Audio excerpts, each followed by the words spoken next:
إلى حضرته صلى الله عليه وسلم وكافة الأنبياء والمرسلين والشهداء والصالحين كرام الفاتحة. أعوذ بالله من الشيطان الرجيم. بسم الله الرحمن الرحيم. الحمد لله رب العالمين الرحمن الرحيم مالك يوم الدين. إياك نعبد وإياك نستعين. اهدنا الصراط المستقيم صراط الذين أنعمت عليهم غير المغضوب عليهم ولا الضالين. آمين. بسم الله الرحمن الرحيم. الحمد لله رب العالمين والصلاة والسلام على سيد المرسلين وعلى آله وصحبه أجمعين. سبحانك لا علم لنا إلا ما علمتنا إنك أنت العليم الحكيم. لا حول ولا قوة إلا بالله العلي العظيم. اللهم أخرجنا من ظلمات الوهم وأكرمنا بنور الفهم وافتح علينا بمعرفة العلم وسهل أخلاقنا بالحلم. اللهم اجعلنا من الذين يستمعون القول فيتبعون أحسنه. اللهم آمين. Alhamdulillah, syukur pada Allah Subhanahu wa Ta'ala, dengan izinnya dapat sama-sama kita menyambung kuliah kita. Kuliah ni pun dia cuti lama. Bila cuti lama, lari silibus. Bukan takat apa yang mengaji, yang mengajak pun apa dia punya buku silibus pun hilang. Pasal cuti kerap. Minta maaf lah. Jadi malam ni kita nak sambung tang mana pun tak ingat lah. Tang mana agak-agak. Bulan 12 bulan 1 musafir ya. Di mana Tuan Haji mana? Kita hak kecil dulu. Bidayatul Hidayah.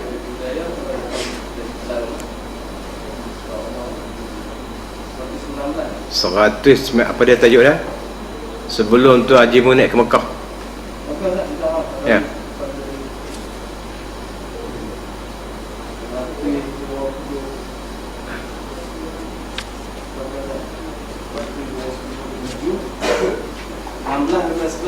Ya, ya.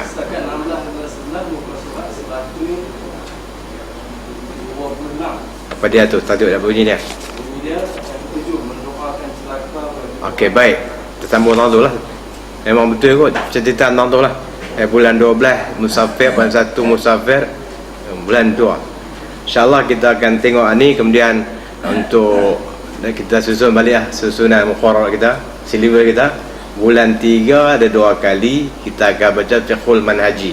Bulan ni kita habis ni mendoakan celaka. Ketujuh, mendoakan celaka bagi orang lain. Dia memik ketujuh. Apa dia ketujuh ni? Cerita dia daripada awal nak tinggal maksiat. Maksiat ni Imam Ghazali bagi 2. Satu, maksiat zahir. Yang kedua, maksiat batin. Maksiat zahir ni maksiat yang dilakukan oleh anggota zahir. Imam Ghazali dah huraikan anggota zahir ni ada 7. Antara yang 7 tu, pertama mata, yang kedua telinga, yang ketiga mulut. Ni bincang ni tang mulut. Mulut ni dia ada 8 dosa. Dari mulut boleh berlaku 8 dosa. Yang pertama bohong. Yang kedua hari tu yang pertama bohong, yang kedua menyalahi janji, yang ketiga mengumpat, yang keempat bertengkar, yang kelima puji diri sendiri, yang keenam melaknat, yang ketujuh ni doa celaka bagi orang lain. Dia angkat tangan, dia tadah doa minta orang lain ni mati meragan, minta orang lain mati dalam keadaan pok kaya, minta bagi celaka. bagi sakit, bagi apa? Itu dosa lidah. Maka kata Imam Ghazali, kita tengok teks kitab, maka hendaklah engkau memelihara lidahmu daripada mendoakan celaka terhadap sesiapa sahaja daripada makhluk Allah ini, sama ada manusia, jin, binatang ataupun yang lain-lain. Jaga mulut lidah kita, jangan doa celaka, doa bagi dia rosak, bagi dia musnah. Dan jikalau ada seseorang menzalimi engkau, maka serahkan urusannya kepada Allah. Ada siapa-siapa pi buat naya kita, buat zalim kita, kita urusan cantik dah, tiba-tiba ada orang buat naya. Ini berlaku ni bukan selalu lah, kadang-kadang dia diinayai zalim, orang perkena, dia orang baik, tiba-tiba kawan meboh dadah dalam bungkuk kereta dia, tu buat naya. Kadang-kadang dia buat ada tuduhan, masuk dalam berita ke apa, dia diinayai. Kalau kita dizalimi, macam mana yang cantik, yang baik, serahkan urusannya kepada Allah. Serah ni Allah tahu. Pasal apa? Sebab kita duk baca Maliki Yaumiddin. Bila kita sembahyang, kita baca tu, kita faham, tak ada masalah. Maliki Yaumiddin, Tuhan yang memiliki hari pembalasan. Tak apalah kita mendapat pembelaan, keadilan daripada Allah Subhanahu Wa Taala. Tapi takkan kok kita nak biar lagu tu, saya kena cari bomo juga. Tu mula tu. Bila pergi cari bomo, kalau boleh abang kat bomo tu, biar dia buatlah bagi kok mana pun bagi dia jatuh, jangan naik, ajak dia sikit. Saya ni bukan nak buat apa, nak ajak ya. Tu bunyi tu baik, tapi tak baik. Kerana disebutkan dalam sebuah hadis, innal mazluma la yad'u ala zalimihi hatta yukafi'ahu summa yakunu lizzalimi fadlun indahu yutalibuhu yaumal qiyamati. Sesungguhnya orang yang terkena zalim itu mendoakan celaka ke atas orang yang menzaliminya, sehingga suatu kecelakaan yang dibalakkan ke atas orang yang zalim itu melebihi daripada balasan yang patut diterimanya. Okey, orang yang kena naya dia panggil mazlum, orang yang kena zalim. Yang buat zalim tu dia panggil si zalim. Kadang-kadang yang kena zalim tu dia berubah pula menjadi zalim. Ada dua orang contohnya, A dengan B. A ni zalim, B mazlum. Kemudian bila mazlum ni doa telajak, kan doa orang yang kena zalim Tuhan makbul. Dia doa, bila doa dia makbul, maka sekarang dia jadi zalim pula. Umpamanya, contoh ni contoh yang kecil, menengkiah lah. Kawan yang zalim ni dia naik motor laju. Yang kena zalim ni dia duduk tepi tu, kena ayak, hak percik-percik tu kena dia. Bila kena tu kotoklah baju dia. Dia ni dia panggil mazlum. Maka dia pun berdoa, ya Allah, mintalah bagi motor kawan tu terbalik. Belagak naik motor besar, lepas tu dia peterah, minta bagi terbalik. Kawan ni bila mazlum, dia doa lagu tu makbul. Makbul tu macam yang dia nak. Terbaliklah kawan tu. Bila terbalik tu, orang yang tadi dia mazlum, dia jadi zalim. Maknanya dia, baju dia yang kotor tu kalau basuh, bos sabun paling mahal RM5 ya selai. Tu sabun paling mahal lah. Mutu kau tu mutu mahal. Terbalik rosak nak kena perbaik RM5,000 ke RM3,000. Kita boleh RM3,000. Jadi RM3,000 yang dia perbaik, dia kena tolak RM5. RM2,995. Tadi memang dia kena zalim. Dengan dia doa tadi, kawan ni jadi mazlum. Jadi dia pula bagi lebih, nanti kena bayar.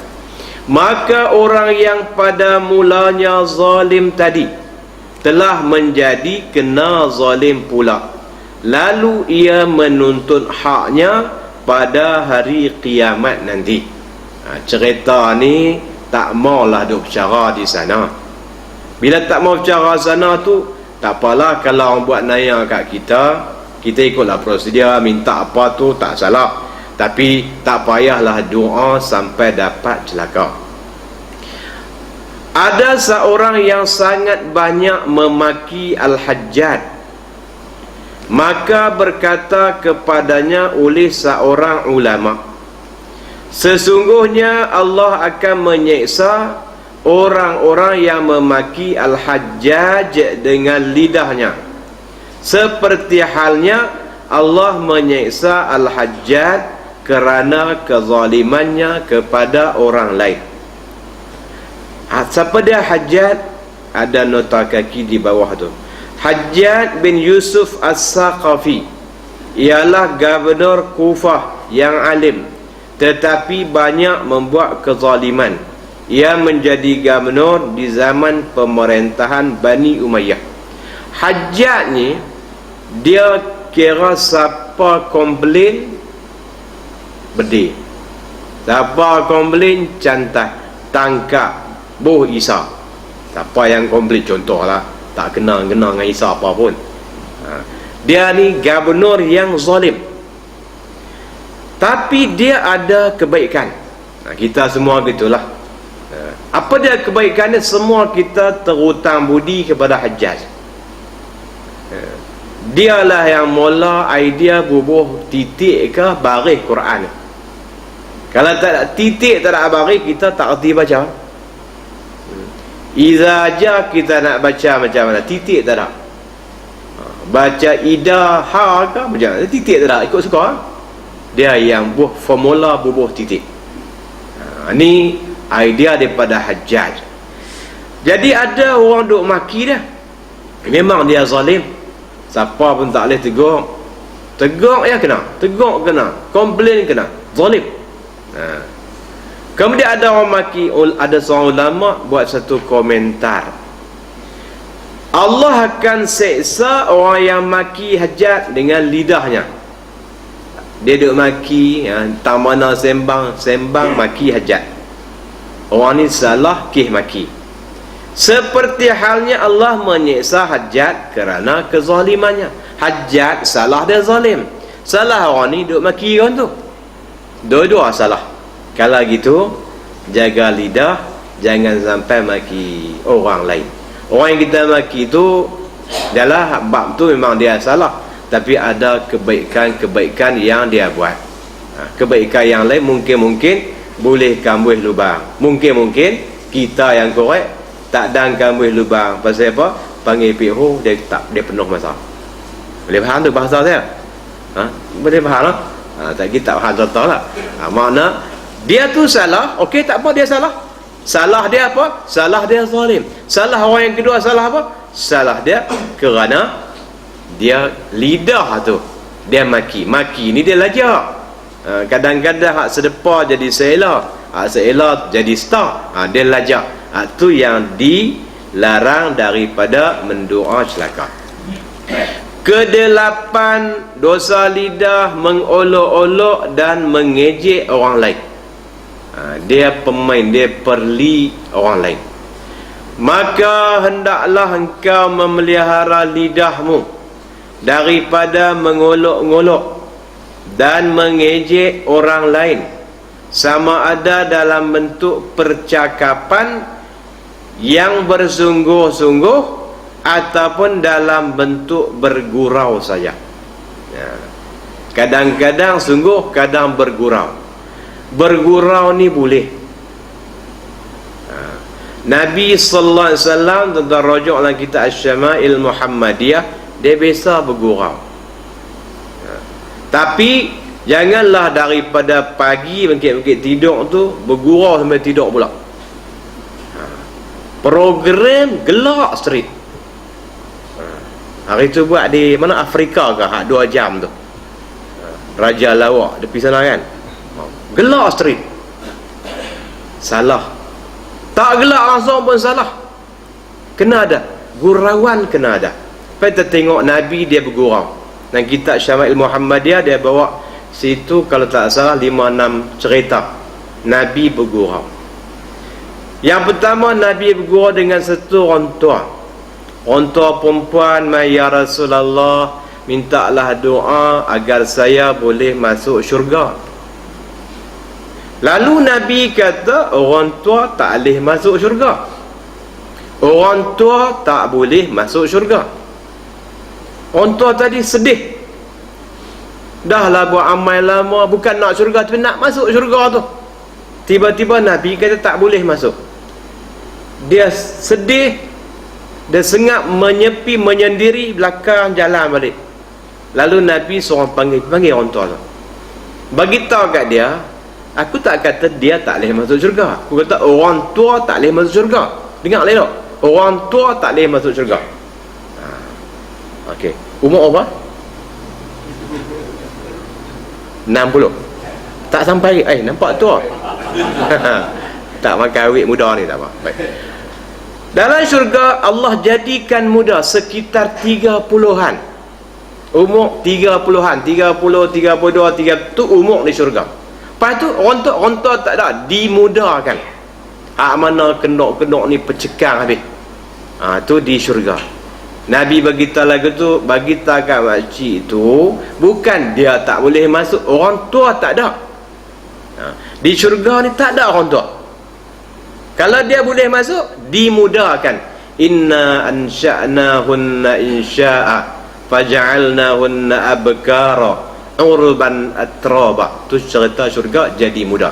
Kita yang muda tu muda, yang tua dimudahkan. Mana segar, cergas. Orang tua hak muka kedut, hak uban bertabung, pipi kenduk, makan bubuk, apa jenis bubuk-bubuk ni tak ada dalam syurga. Satu. Yang kedua, Nabi juga biasa bergurau.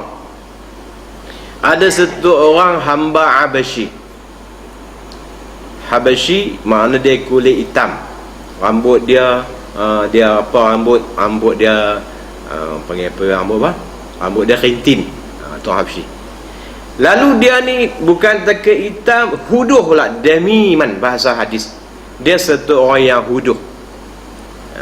Kemudian satu hari Nabi Nabi pegang belakang, melawak, bergurau. Nabi pegang belakang, dia tak tahu, tak nampak siapa yang pegang dia.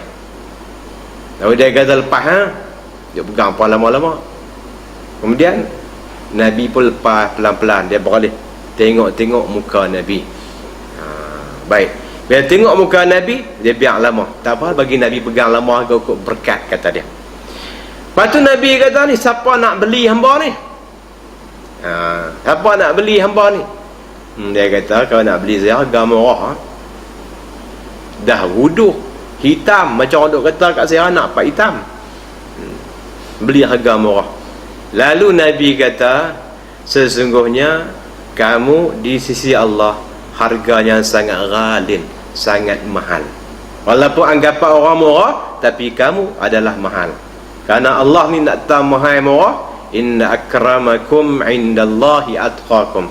Sesungguhnya orang yang paling mulia di sisi Allah takwa. Kamu takwa tinggi. Jadi Nabi pegang tangan tadi, melawak, bergurau, dibenarkan. Ada kes yang ketiga, ada satu orang pula, dia meminta, ya Rasulullah, minta unta seekor. Dia meminta peruntukan lah, kok ada habuan-habuan dia nak naik unta seekor. Jangan kita lah kan, dia minta di pejabat wakil rakyat tu nak apa, bagi rusa seekor ke apa, kereta ke apa, peruntukan kita lah. Hak 100, 500, 500, hak 1000, ada projek minta. Maka dia pun minta kat Nabi. Okey, Nabi kata, kamu nak bagi unta kat kamu seekor, nak bagi anak unta seekor. Dia kata, anak unta boleh buat apa? Dia nak bapa atau ibu unta. Nabi kata nak bagi anak unta. Bila kata lagu tu, dia kata anak unta nak buat apa? Nabi kata yang bapa unta pun asal dia anak unta, yang ibu ke bapa ke asal dia memang anak unta. Makna bahasa Nabi tu bergurau. Boleh. Tu Nabi bergurau dengan orang yang minta unta. Kes keempat, ada seorang budak duk main dia ni kaki burung. Kecil-kecil main burung. Main burung, burung tu mati. Burung mati sedih lah. Tu cerita hak lapis. Orang tua ni dulu main burung, lah tak main dah, main game. main game, letrik badan sehati. Kemudian Nabi kata apa kat dia? Nabi bergurau dengan budak kecil. Nabi kata, ya Aba Umair, ma fa'alan Nughair. Wahai Abu Umair, apa dengan Nughair? Nampak sedih, murung pun dah mati dah. Makna Nabi bergurau. Baik tuan-tuan, jadi bergurau ni boleh. Di rumah kita apa, dengan rumah sesekali dah letih dah, lawalah teka-teki, tak ada apa. Tapi jangan bangkit-bangkit, tidak, teka-teki straight sampai hilang wibawa suami. Lah kali dia kata orang tua tu kira teka-teki buat kerja ada selimut telanjang tidak rumah ya. Bagi ada, jangan sampai tak ada. Jangan tak ada langsung, jangan terlajak. Tu makna sederhana. Baik, kita balik pada teks kita. Percakapan bersungguh-sungguh ataupun dalam bentuk bergurau sahaja, jangan mengejek, jangan perli.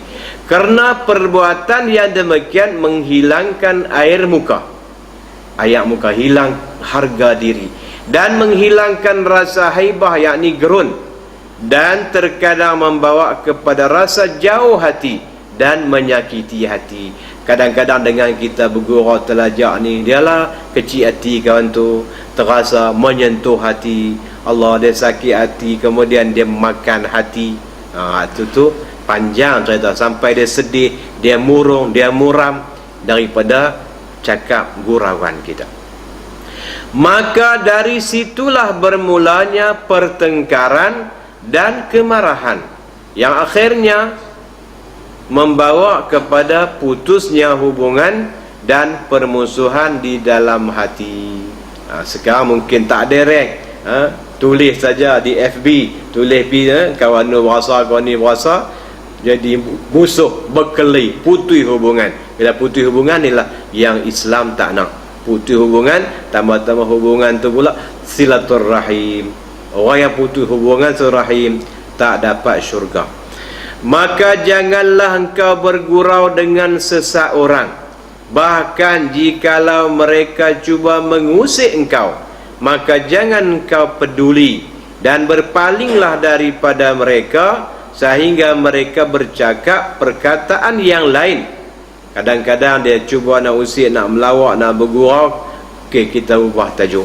Kita ubah tajuk lain, kita ubah tanya habaq lain. Maka bila ubah tajuk tu, tak jadilah gurauan yang terlajak.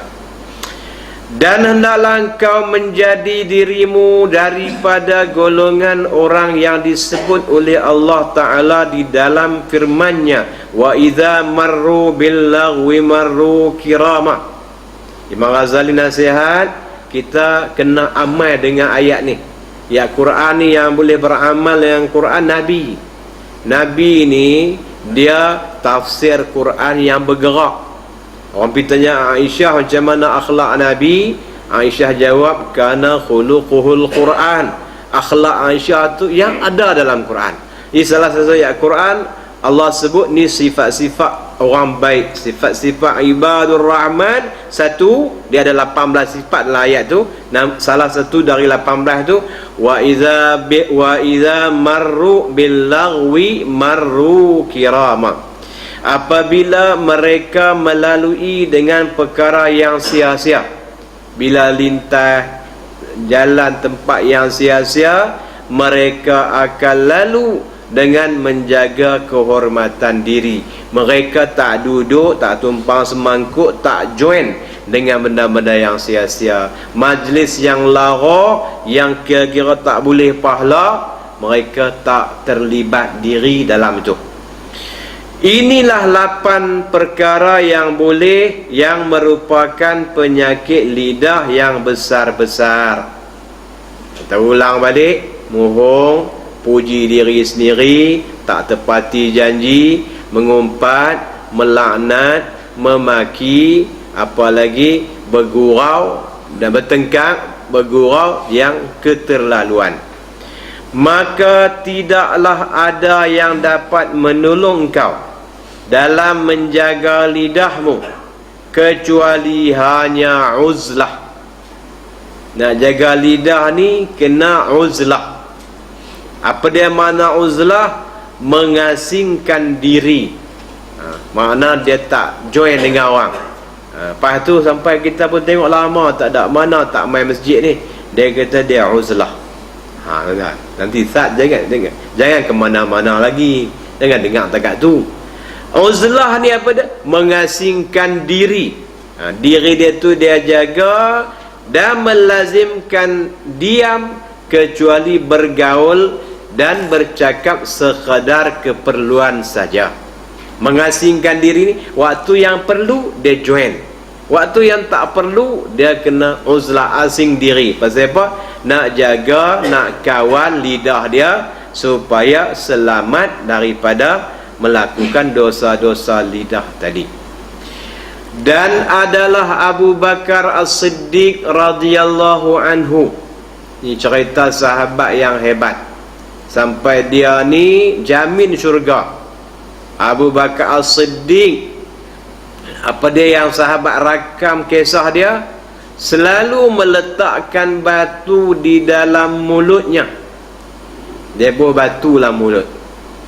Supaya, pasal apa yang buah batu tu? Supaya dapat ia menahan mulutnya daripada bercakap yang tidak perlu. Jadi bila ada batu, dia tak cakap lah. Tak perlu baru cakap. Abu Bakar ni hebat, dia orang yang warak. Ni salah satu latihan nak jaga mulut. Dia buah tu tak cakap apa lah.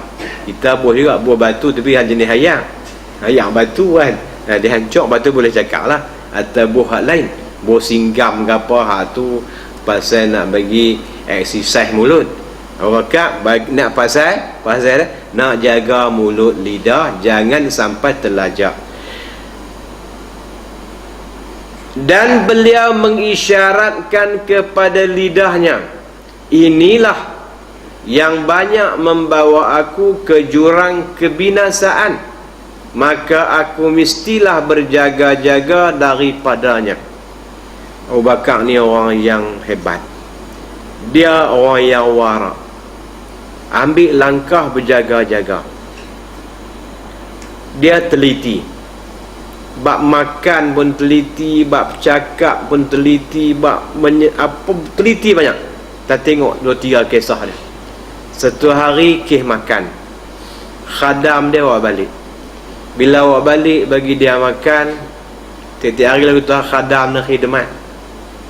Bila makan hari tu, sudah makan, khadam dia tanya, tuan tahu tak duit mana yang saya beli makanan tadi? Belakang saya macam biasa lah, duit dia setiap hari dia duduk beli kan. Khadam kata tak, hari ni duit lain. Hari ni duit yang saya beli ni duit kebetulan mereka putus limau. Bayar mengkeras tak habis tu baru bayar hari ni. Putus limau. Khadam dia zaman jahiliah lu rupanya kerja tengok nasib. Yang hari ni baru dia berbayar duit putus limau tu. Duit tu yang saya beli kuih tu. Kuih tu yang tuan makan. Dia dengar lagu tu, Allah tuan-tuan, tengok orang yang warak. Dia korek, dia wek sampai habis. Tak mau makanan tu dia jadi daging darah. Ayyulah min nabata min haram fannaru awla bih. Mana-mana daging yang tumbuh dari makanan yang haram, maka neraka yang sesuai untuk dia. Dia korek habis. Kita hak lama-lama nak buat macam mana nak kena korek? Tak nak korek tak keluar dah. Lepas tu agak-agak berapa kilo, potonglah daging ni. Tak sampai tu, cara lain. Ni kalau baru boleh korek. Kalau lama tu dengan cara lain, dengan istighfar, dengan taubat, dengan gantian yang lain-lain. Tu punya teliti macam tu. Kalau orang tak teliti, dia pi lah. Bukan kita kata contohlah tepung talam. Bukan takat tepung dengan talam tu nak makan lagi.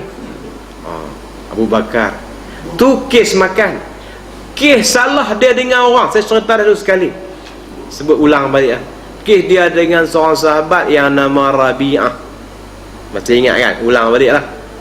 Rabi'ah hari itu dah Nabi bagi satu lot duduk kembangkan Sayyidina Abu Bakar. Bila buat lot kembang ni, dia pun tanam pokok. Dia mengaku pokok ni pokok dia.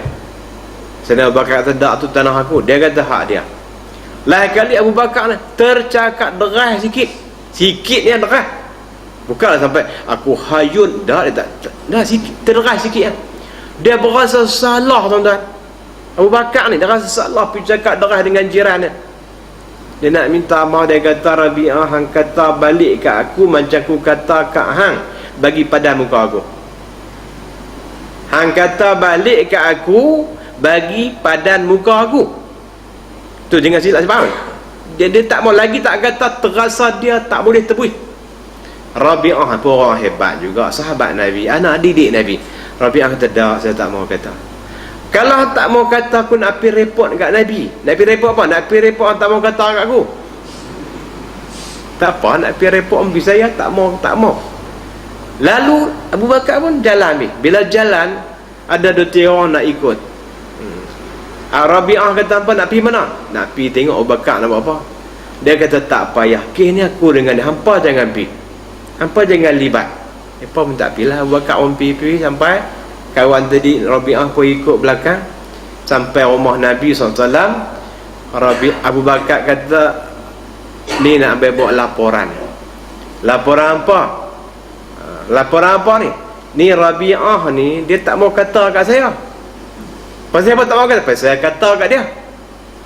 Kata Nabi, Rabi'ah katalah kat dia. Dia kata tak mau kata. Okey, kalau tak mau kata, hang kena kata juga, tapi aku nak bagi satu alternatif yang lain. Hang kena kata. Kata apa ya Rasulullah? Kata dia macam ni, ghafarallahu laka ya Aba Bakrin. Moga-moga Allah ampun dosa kamu, hai Abu Bakar.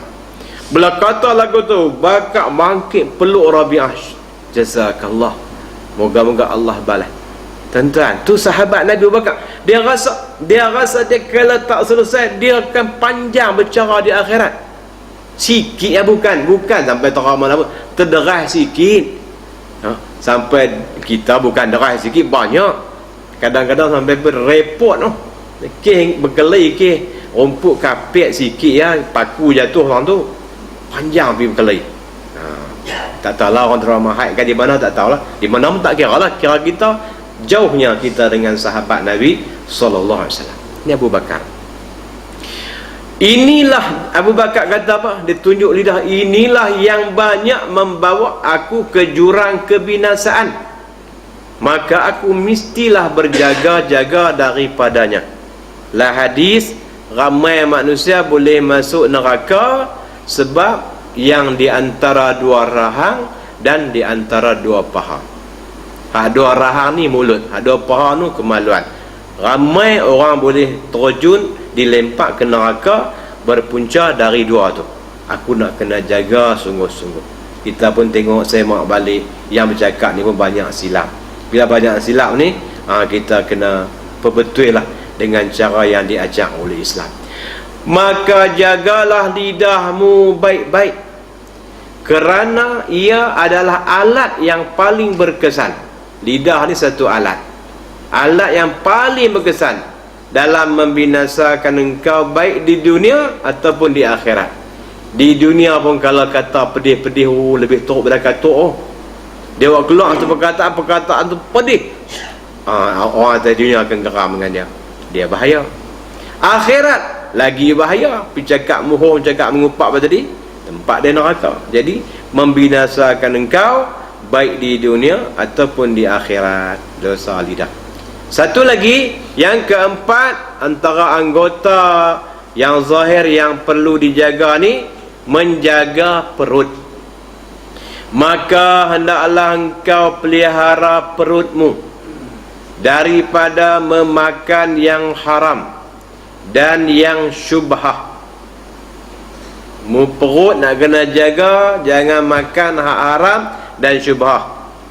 Benda tu atas dunia ni 3 halal. Al-halalu bayyinun, halal jelas. Hak kata haram tu jelas. Wal haramu bayyinun, hak haram jelas. Babi itu haram. Dia tahu ustaz, kalau kita sembelih sendiri, haram ke halal?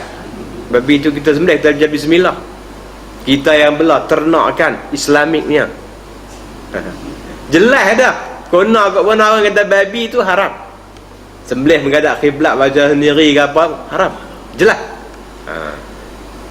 Kambing ni pun hak curi, jelas dah haram. Hak ni yang kelabu, tak tahu satu lagi haram, halal, satu lagi duduk tengah tak tahu.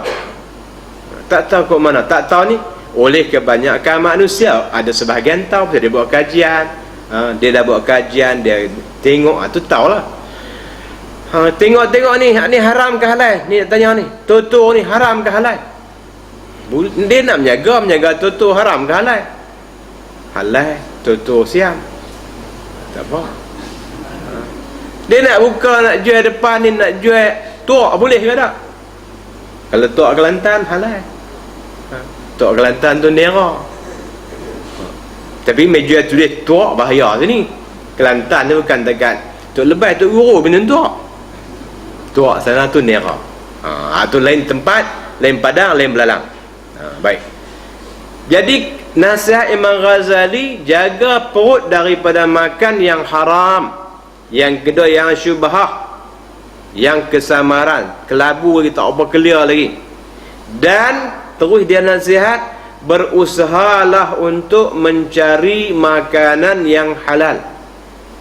Cari yang halal ni satu kefarduan.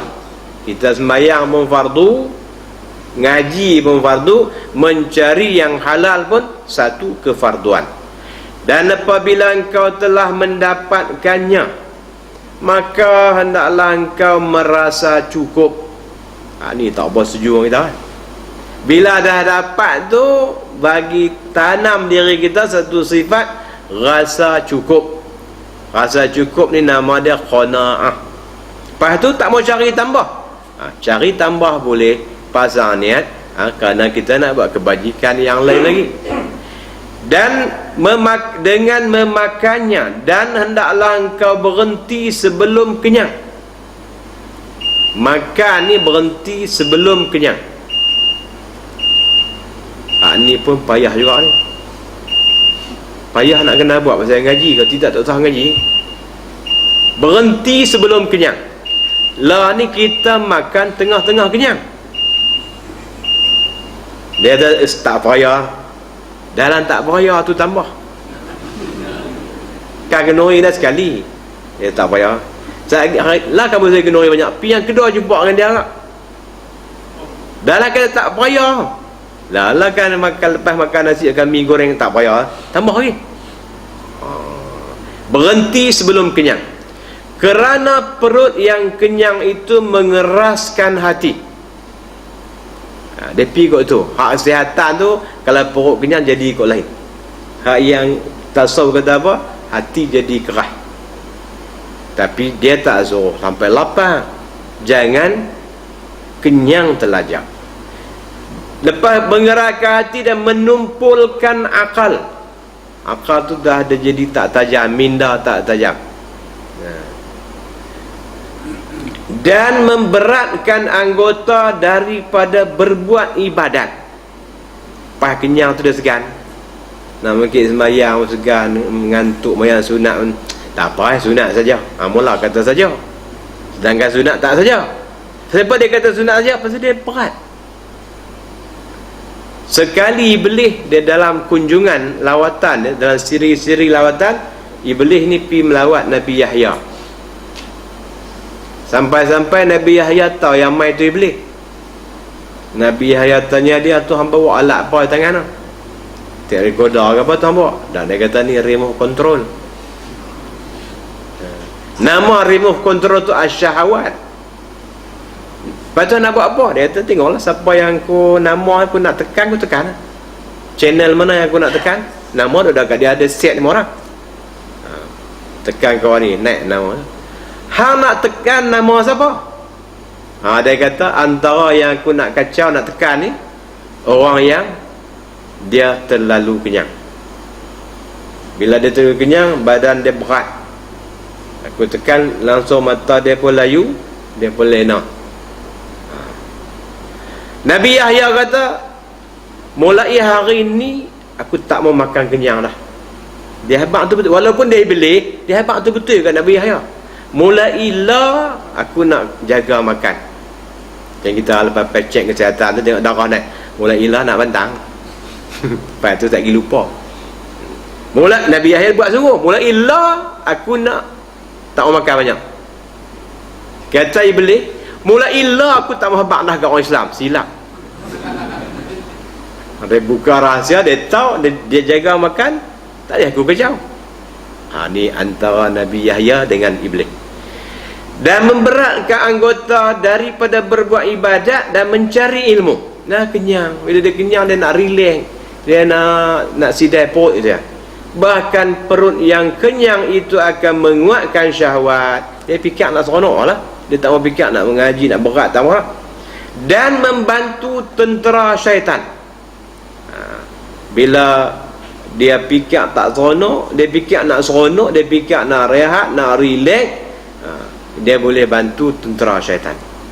Kenyang yang halal, kenyang dengan yang halal adalah punca segala kejahatan. Makan tu hak halal. Dia makan nasi, beras basmati, dia punya duit dia, buat kerja hak halal. Tapi basmati ni lajak. Maklumlah dengan nasi mandi yang Arab lagi, sedap lajak. Kan? Orang makan setalam 4 orang, dia setalam 2 orang. 2 pun kawan tu sikit, ada banyak 3/4. Makan tu halal, duit dia, tak curi apa. Makan yang kenyang yang halal punca segala kejahatan.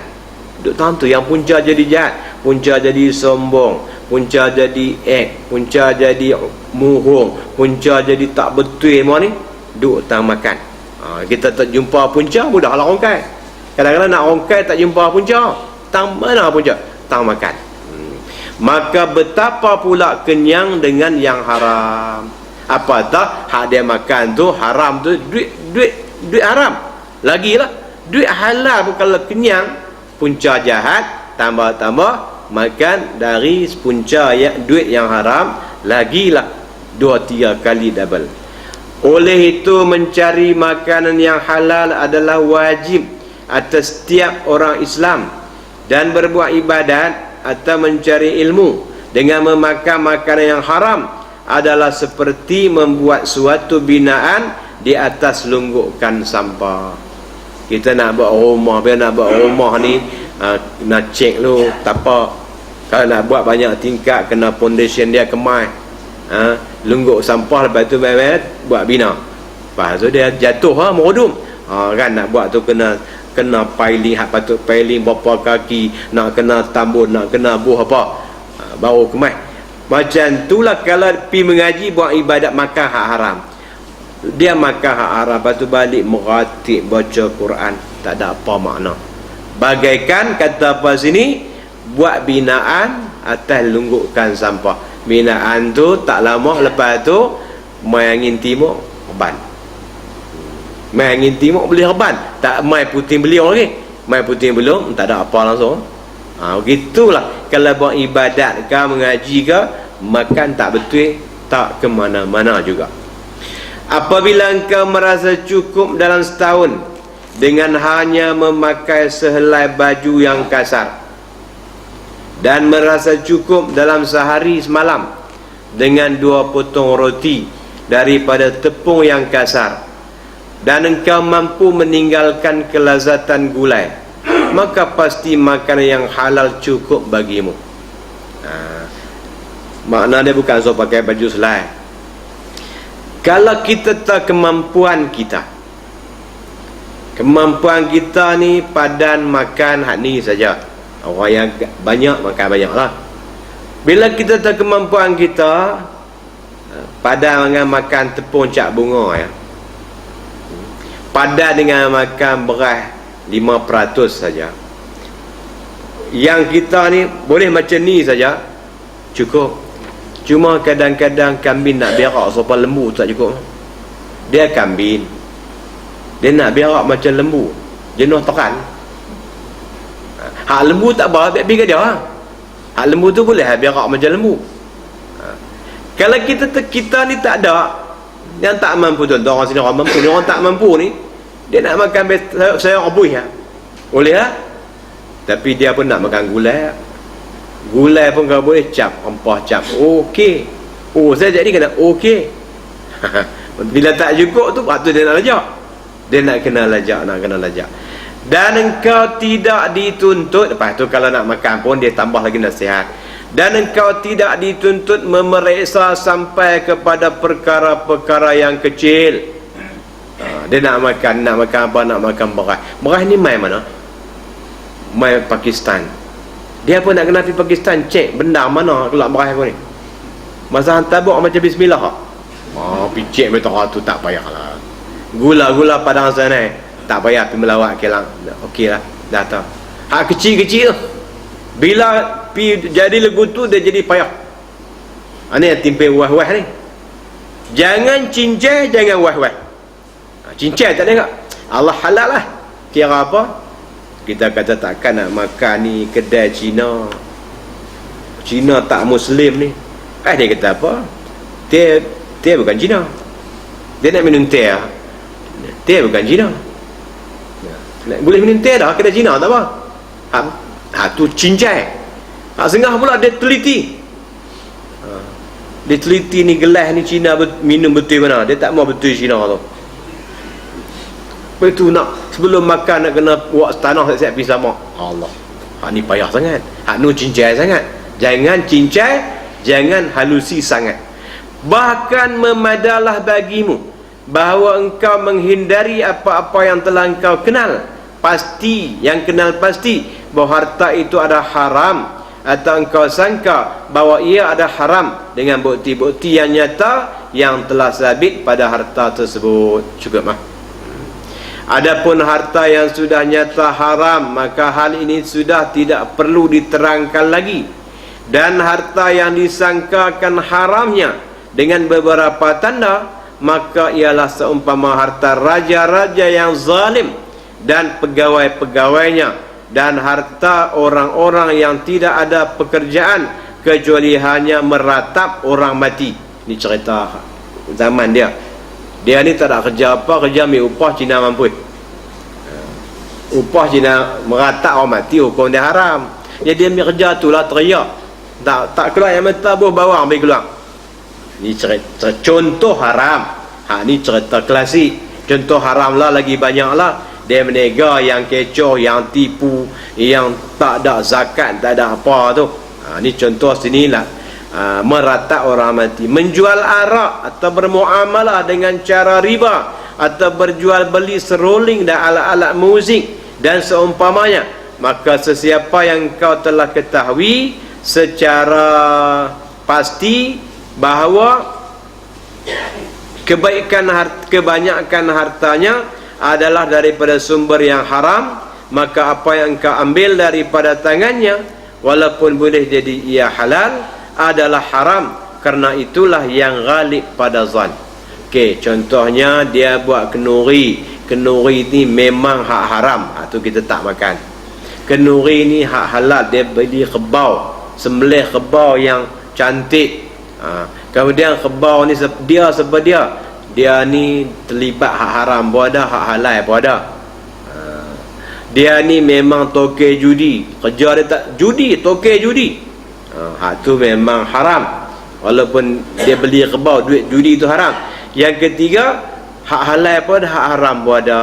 Tapi kalau belah haram banyak, termasuk dalam haram. Di antara harta yang jelas haram ialah harta wakaf yang dimakan tidak mengikut syaratnya. Hak wakaf tak boleh. Wakaf untuk apa? Wakaf untuk ayam tu, wakaf untuk berwudu. Tiba-tiba kita ambil ayam tu pergi basuh kereta. Tu simple lah. Orang sini tak buat lah, orang tempat lain. Orang wakaf masjid ni, hak dalam masjid ni wakaf duduk sini, dia balik rumah. Haram. Seperti orang yang tidak bersungguh-sungguh mengaji. Kalau wakaf sekolah agama, wakaf untuk mengaji, duduk asrama ni untuk orang mengaji, dia tak mengaji, dia pergi menerluih ya, pergi tidur ya, haram. Maka haram ia mengambil harta atau makanan yang diwakafkan khusus kepada penuntut yang ada dalam sebuah madrasah.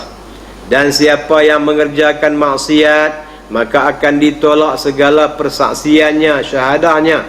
Dan begitu pula haram mengambil harta atas nama at-tasawuf bagi orang yang bukan ahli tasawuf.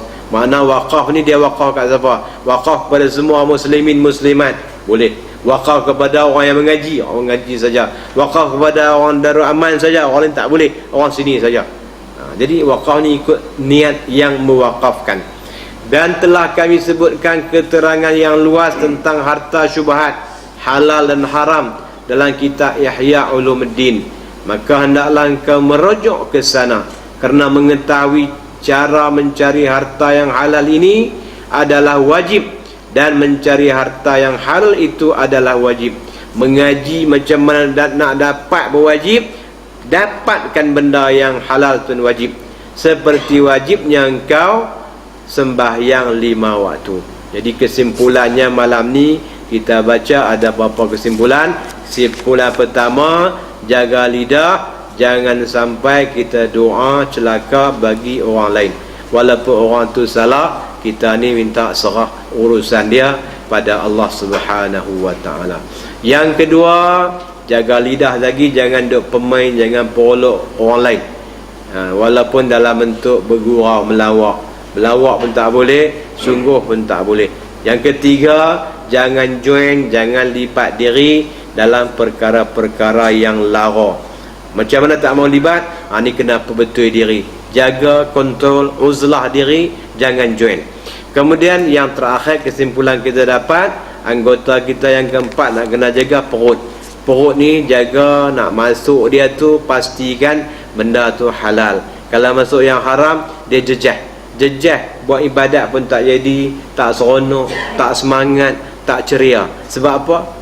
Kalau kita ada mai ketika-ketika tu kadang-kadang dia berasa lalai, kita cek balik. Mungkin ada kesilapan, kesalahan, makan silap ke apa ke. Bila kita cari jumpa, cepat-cepatlah istighfar. Moga-moga Allah bantu kita. Itu kesimpulan yang kita dapat malam ni. Wallahu subhanahu wa ta'ala a'lam bis-shawab.